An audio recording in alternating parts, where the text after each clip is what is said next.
Hey parents, I just wanted to make a couple of short videos now that we're starting our technical writing unit because I wanted to be able to help you better understand how to help your kids.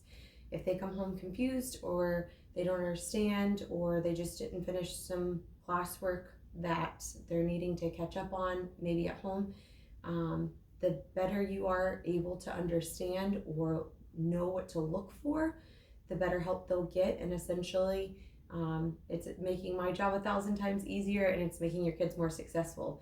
So, as we enter technical writing, this is a first for many kids and for many parents who have first time third graders. They don't have older siblings. And so, it's an important aspect of writing that they are going to be very wrapped up in moving forward after this. It's a huge part of fourth and fifth grade and moving up.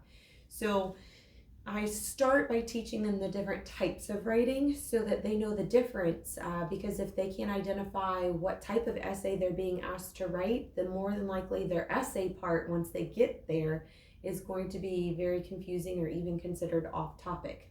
So let's start at the beginning, and feel free to use this video to replay for your kids. If they come home and they are a little confused, you can just say, hey, rewatch Mrs. Devine teaching it.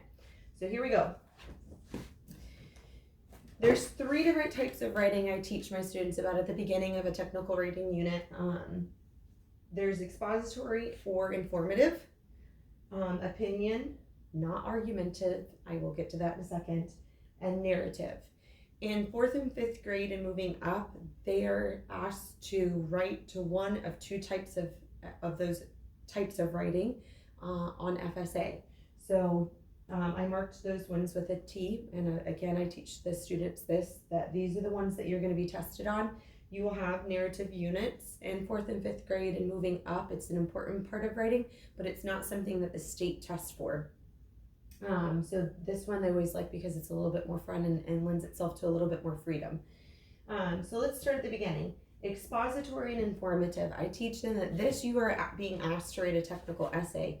The words are used interchangeably. Essentially, you're being asked to be a teacher and teach something, to explain it or to inform your readers about what you have learned. Opinion, you're being asked to give your opinion. One of the main mistakes that I see with kids once we enter the opinion unit is they start trying to argue their side and get people to believe what they believe, or you should do this, or come and believe what I believe, or come to my side. That is very different than just stating your opinion. You will do argumentative writing in middle school, but not in elementary. So I teach them we are going to learn to just state our opinion and say why it's our opinion and move on. We're not trying to win anybody over. And then narrative is pretty straightforward. It's story writing. When students are given a prompt, we teach them to look for keywords so that they can quickly identify, before I start planning, what am I being asked to write? And we do that with keywords and coding. Keywords for expository or informative writing are, you're going to see the words explain or inform right in that prompt. And again, I teach them to circle their keyword. And we have a little language. I tell them that we have a secret message. You need to code your prompt by writing one of 3 letters. I teach them so that when I'm walking around, that's your way of communicating with me that, hey, I understand what type of writing I'm supposed to do here. Especially whenever it gets into state testing, because you can't just ask a kid and you can't and they can't tell you. So that's their way of communicating. So I like to train them from the get-go. So they would, if they saw these keywords in a prompt, they would code their prompt with a little E out to the side and circle it, and that means, hey, I understand I'm writing an expository essay.